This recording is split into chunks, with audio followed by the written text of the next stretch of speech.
All right. Let's rip some tits.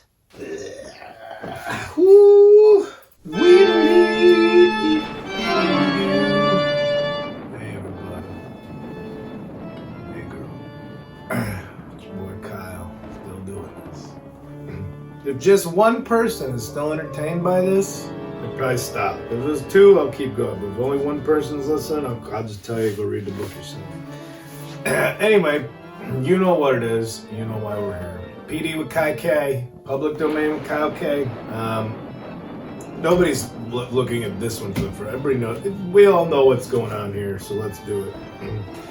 tipyourwaitstaff.org. I think last episode I might have said .com. Either way, tip your waitstaff and try whatever suffix works until you get to Birbiglia's page to tip waitstaff at comedy clubs.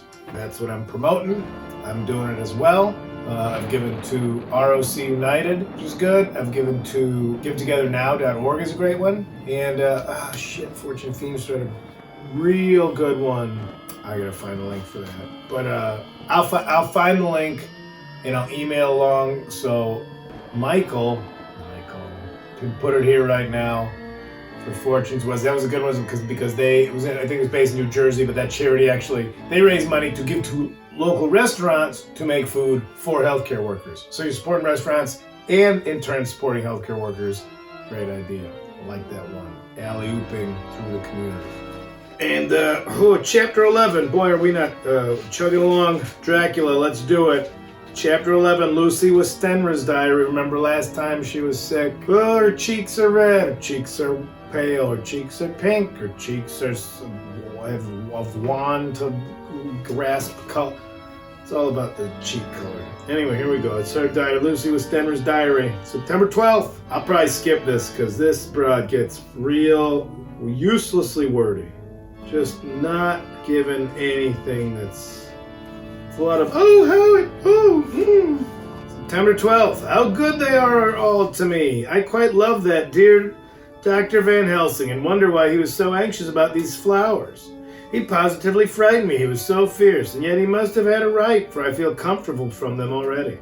Somehow, I do not dread being alone tonight, and I can sleep without fear. I shall not mind any flapping outside the window. Vampire. She's a vampire now. She has been having her blood sucked out because of Dracula. We established this. Oh, the terrible struggle I had, sleep so often of late, the pain of sleepiness.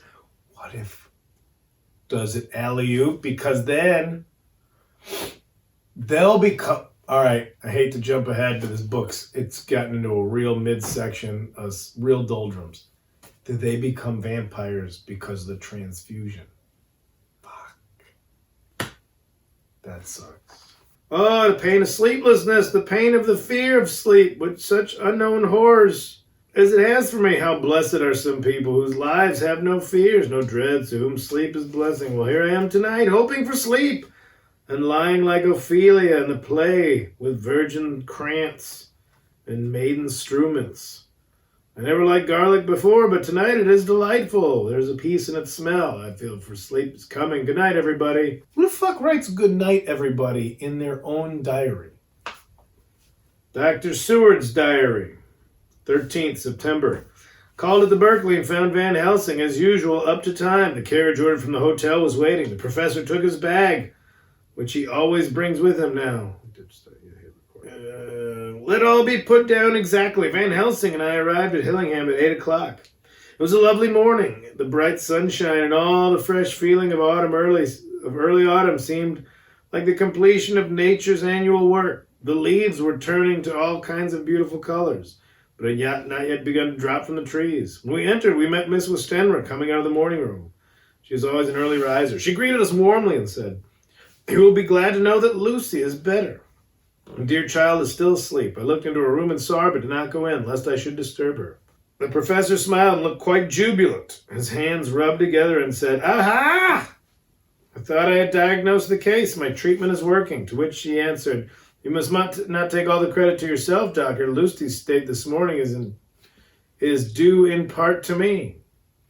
How do you mean, ma'am? Asked the professor. Well, I was anxious about the dear child in the night and went into her room. She was sleeping soundly, so soundly that even my coming in did not wake her. But the room was awfully stuffy. Oh, you dumb bitch. There were a lot of those horrible, strong-smelling flowers everywhere, and she had actually a bunch of them around her neck. I feared that the heavy odor would be too much for the dear child in her weak state. So I took them all away and opened a bit of the window to let in a little fresh air. You'll be pleased with her, I am sure. Why the fuck? Like that? Oh, you dumb idiot. She moved off into her boudoir, where she usually breakfasted early. As she had spoken, I watched the professor's face and saw it turn ashen gray. He had been unable to retain his self-command whilst the poor lady was present. He had been able to do it, for he knew her state, and we can't upset this old bird, and how mischievous a shock would be. He actually smiled on her as he held open the door for her to pass into her room. But the instant she had disappeared, he pulled me suddenly and forcibly into the dining room and closed the door. Then, for the first time in my life, I saw Van Helsing break down. He raised his hands over his head in a sort of mute despair and then beat his palms together in a helpless way. Finally, he sat down on a chair and, putting his hands before his face, began to sob with loud, dry sobs that seemed to come from the very racking of his heart.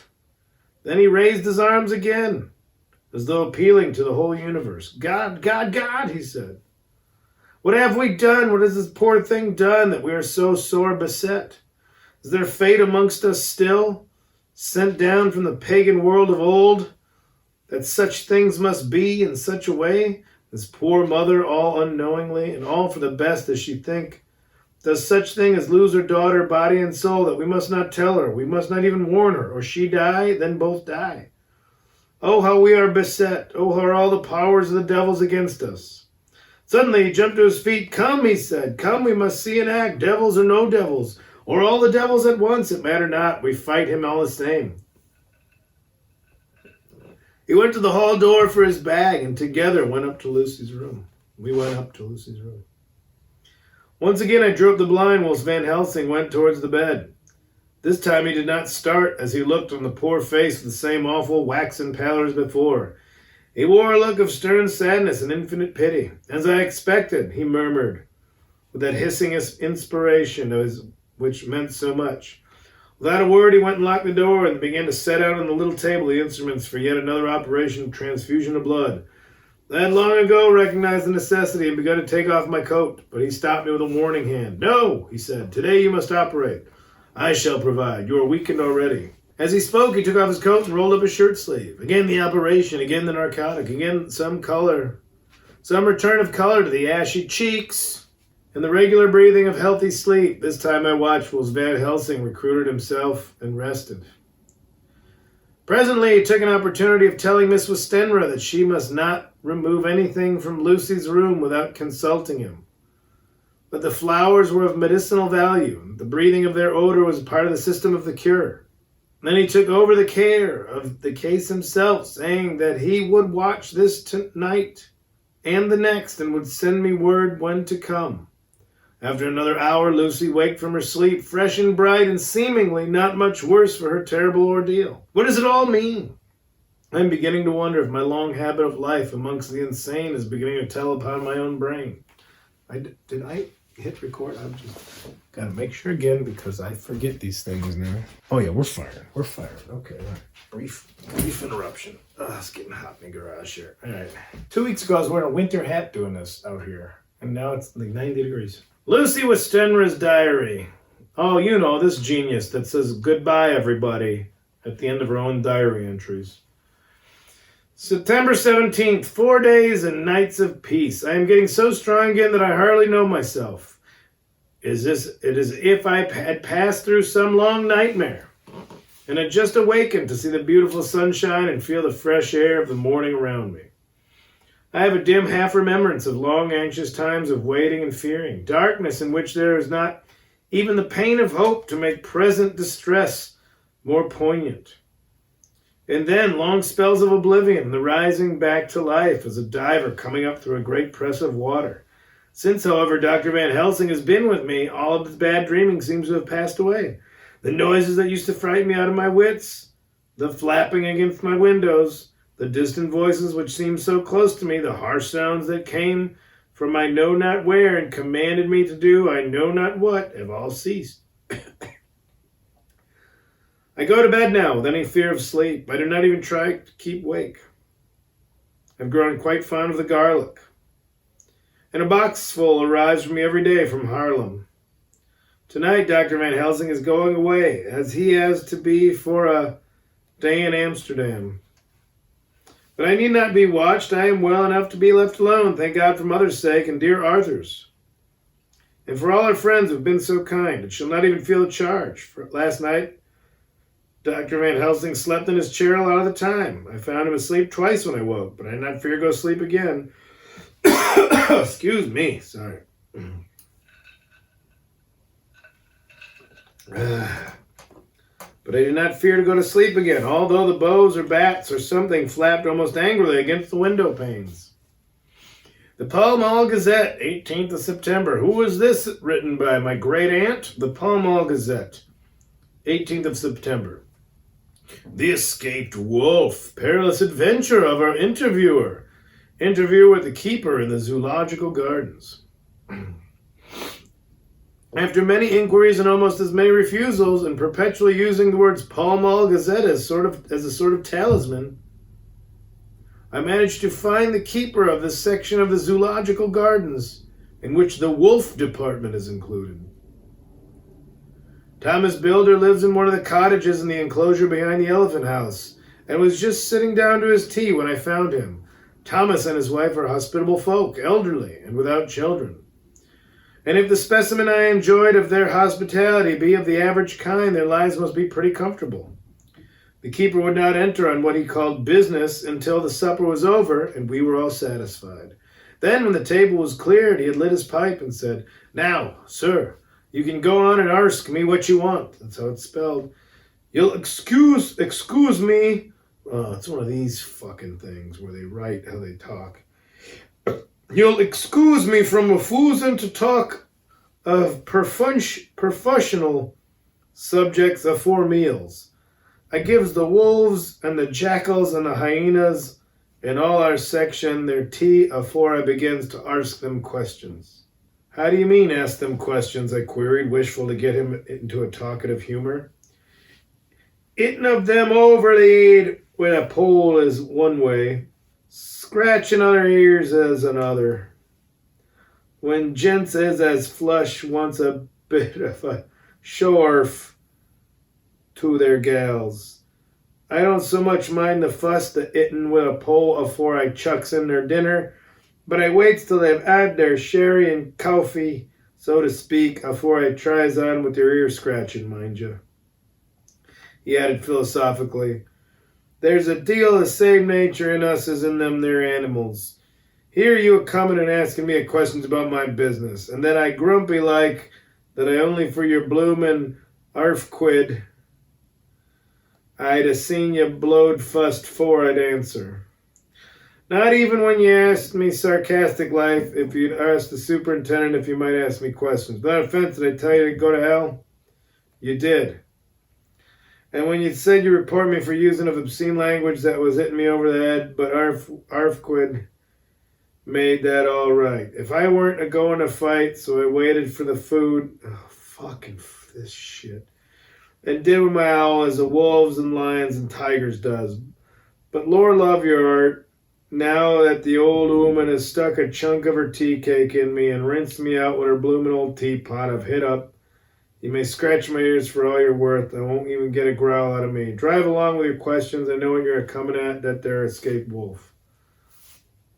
If I gotta read this shit, I'm gonna summarize it because... Exactly, I want you to give me your view of it. Just tell me how it happened. When I know the facts, I'll get you to say what you consider was the cause of it and how you think the whole affair will end. All right, Governor. Here's about the whole story. There, the wolf, what we call Berserker, was one of 3 gray ones that came from Norway to Jamraks, which we bought off him 4 years ago. He was a nice, well-behaved wolf that never gave no trouble to talk of. I'm more surprised at him for wanting to get out nor any other animal in the place. But there you can't trust wolves no more nor women. Don't you mind him, sir, broke in Mrs. Tom with a cheery laugh. He's got minding the animals so long that blessed if he ain't like a old wolf himself. But there ain't no harm in him. Well, sir, it was about 2 hours after feeding yesterday when I first hear my disturbance. I was making up a litter in the monkey house for a young puma which is ill. When I heard the yelping and howling, I came away straight. There was Bersicker a-tearing like a mad thing at the bars as if he wanted to get out.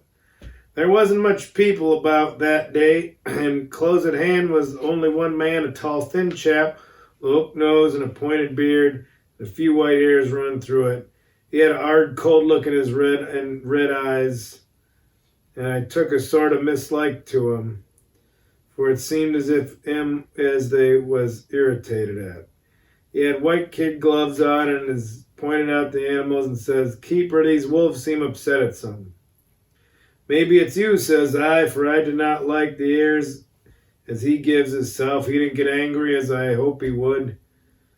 But he smiled a kind of insolent smile with a mouthful of white sharp teeth. Oh no, they wouldn't like me, he says. Oh yes, they would, says I, imitating him. They always like a bone or two to clean their teeth on about tea time, which you has a bagful. Well, it was an odd thing, but when these animals see us a-talking, they lay down. When I went over to Bersicker, he let me stroke his ears same as ever. And that there man come over, and blessed, but if he didn't put it in his hand and stroke the old wolf's ears too. Take care, says I, Bersicker is quick. Never mind, he says, I'm used to him. Are you in the business yourself? I say, taking off my hat for a man what trades in wolves. Answer. No, not exactly in the business, he says, but I've made pets of several. And now he lifts out his perlet as a lord and walks away. Old Bersicker kept a looking at him until he was out of sight and then went and lay down in a corner and wouldn't come out old heaving. Well, last night, as soon as the moon was up, wolves all began howling. They weren't nothing for him to howl at. There weren't no one near except someone that was evidently a calling dog somewheres out back of the garden. And this is some sling blade bullshit at this point. Gardening, the parks, and the road. Once or twice I went out to see that all was right, and it was, and then the howling stopped. Just before 12 o'clock, I took a look around afore turning in and bust me, but when I came opposite old Bersicker's cage, I see the rails broken and twisted about the cage empty. And that's all I know for certain. Did anyone else see anything? One of our gardeners was a-coming home about that time. I didn't know they had this many fucking youpers in Transylvania. One of our gardeners was a-coming home about that time from Armany. When he sees a big gray dog coming out through the garden edges, at least so he says, but I don't give much for it myself, for he never said a word about it to his missus when he got home, and it was only after the escape of the wolf was made known and we had been up all night a-hunting of the park for Bersicker that he remembered seeing anything. My own belief was that the harmony had gotten into his head. Now, Mr. Builder, can you account in any way for the escape of the wolf? Well, sir, he said with suspicious sort of modesty, I think I can, but I don't know as how you'd be satisfied with the theory. Certainly I shall. If a man like you who knows the animals from experience can't hazard a good guess at any rate, who is even to try? Well then, sir, I accounts for it this way. It seems to me that our wolf escaped simply because he wanted to get out. From the hearty way that both Thomas and his wife laughed at the whole explanation was simply, the hearty way Thomas and his wife laughed at the joke, I could see that it had done service before, and that the whole explanation was simply an elaborate sell. I couldn't cope in badinage with the worthy Thomas, but I thought I knew a surer way to his heart. So I said, now, Mr. Builder, we'll consider that first half-sovereign worked off. And this brother of his is waiting to be claimed when you've told me what you think will happen. Right you are, sir, he said briskly. You'll excuse me, I know, for a chaffing of you, but the old woman here winked at me, which is as much as telling me to go on. Well, I never, said the old lady. My opinion is this, that wolf is aiding of somewheres. The gardener, what didn't remember, said he was galloping northward faster than a horse could go. But I don't believe him, for you see, sir, wolves don't gallop no more nor dogs does. And they not being built that way. Wolves is fine things in a storybook, and I just say when they gets in packs and does be chivying something that's more afeard than they is, they can make a devil of a noise and chop it up, whatever it is. But, Lord bless you, in real life a wolf is only a low creature. Not half so clever or bold as a good dog, not half a quarter so much fighting him. This one ain't been used to fighting or even providing for himself, and more like he's somewhere around the park aiding and shivering and thinks at all. Wondering where he is to get his breakfast from, or maybe he's got down some area and is in a coal cellar. My eye, won't some cook get a rum start when he sees his green eyes a shining at her out of the dark. If he can't get food, he's bound to look for it, and mayhap he may chance to light on a butcher's shop in time.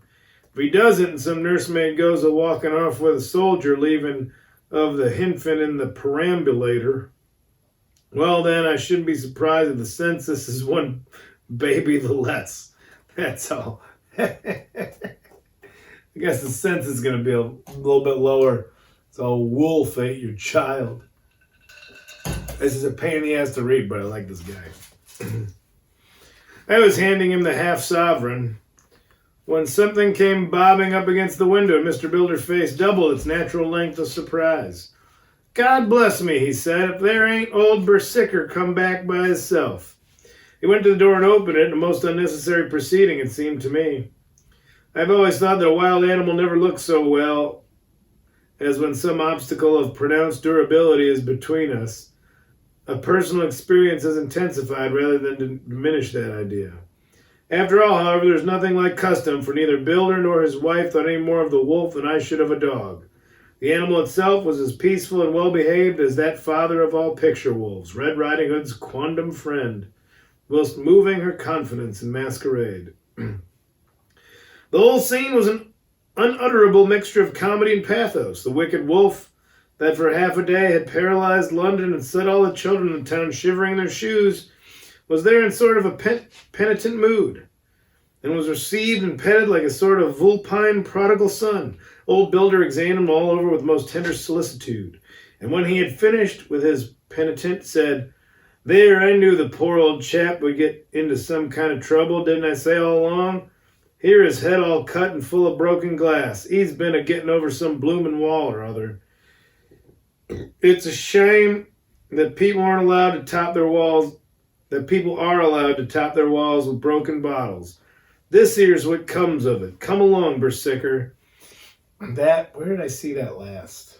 That you put all the broken glass into the concrete on the wall.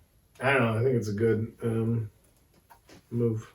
He took the wolf and locked him up in a cage with a piece of meat that satisfied, in quantity at any rate, the elementary conditions of the fatted calf, and went off to report. I came off too to report the only exclusive information that is given today regarding the strange escapade at the zoo. Dr. Seward's diary, September 17th. I was engaged after dinner in my study posting up my books, which, through press of other work and the many visits to Lucy, had fallen sadly into arrear. Suddenly the door was burst open, and in rushed my patient, with his face distorted with passion. I was thunderstruck, for such a thing as a patient getting of his own accord into the superintendent's study as almost unknown. Without an instant's pause, he made straight at me. He had a dinner knife in his hand, and, as I saw he was dangerous, I tried to keep the table between us. He was too quick and too strong for me, however, for before I could get my balance, he had struck at me and cut my left wrist rather severely. Before he could strike again, however, I got in my right, and he was sprawling on his back on the floor.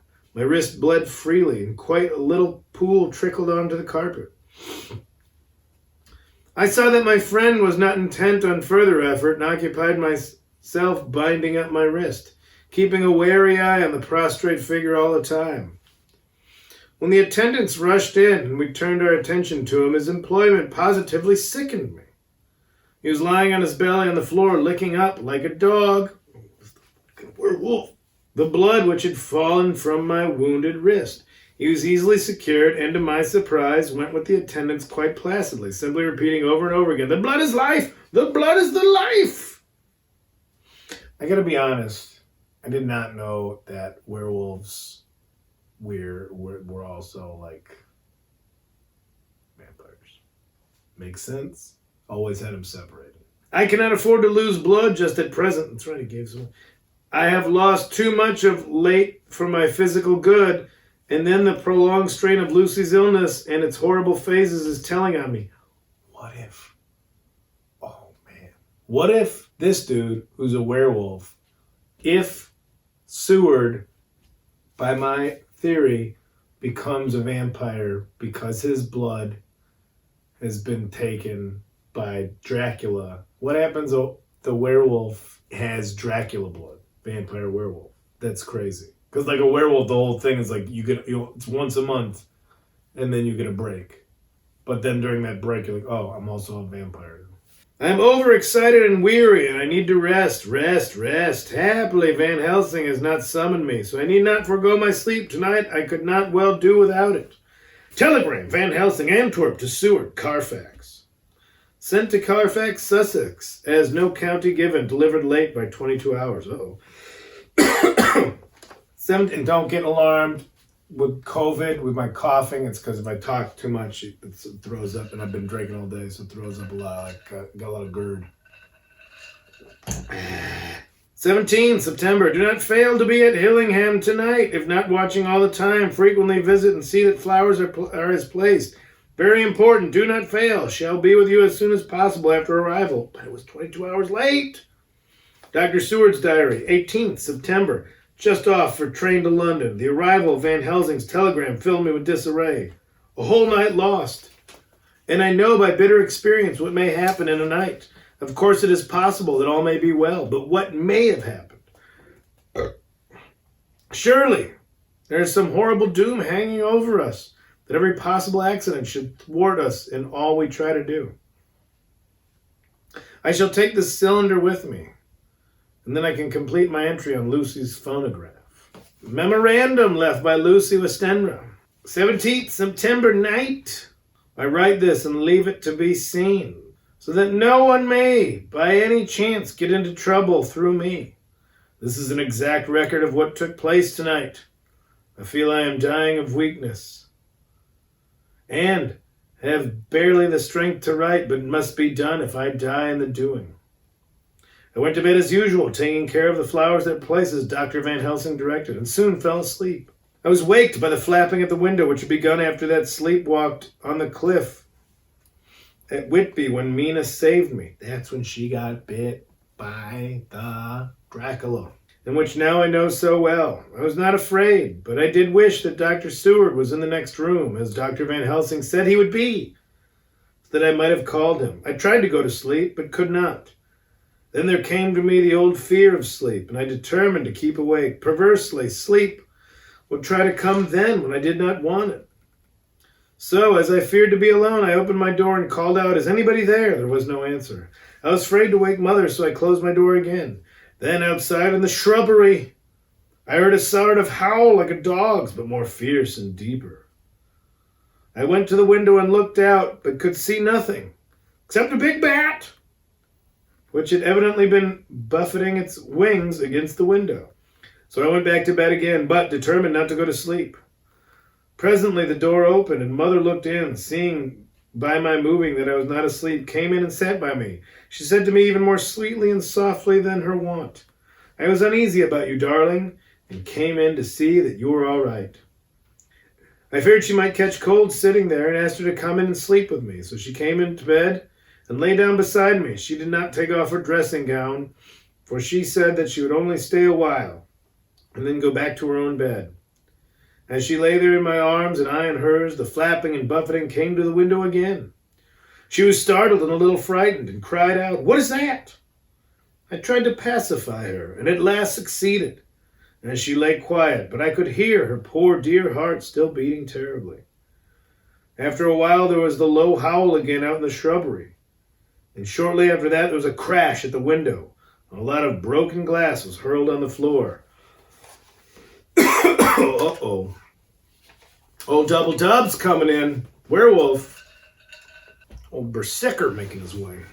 The window blind blew back, and with the wind that rushed in, and in the aperture of the broken panes there was the great head of a great gaunt grey wolf. Mother cried out in fright, and struggling up into a sitting position and clutched wildly at anything that would help her. Amongst other things, she clutched the wreath of flowers that Dr. Van Helsing insisted on my wearing around my neck, and tore it away from me.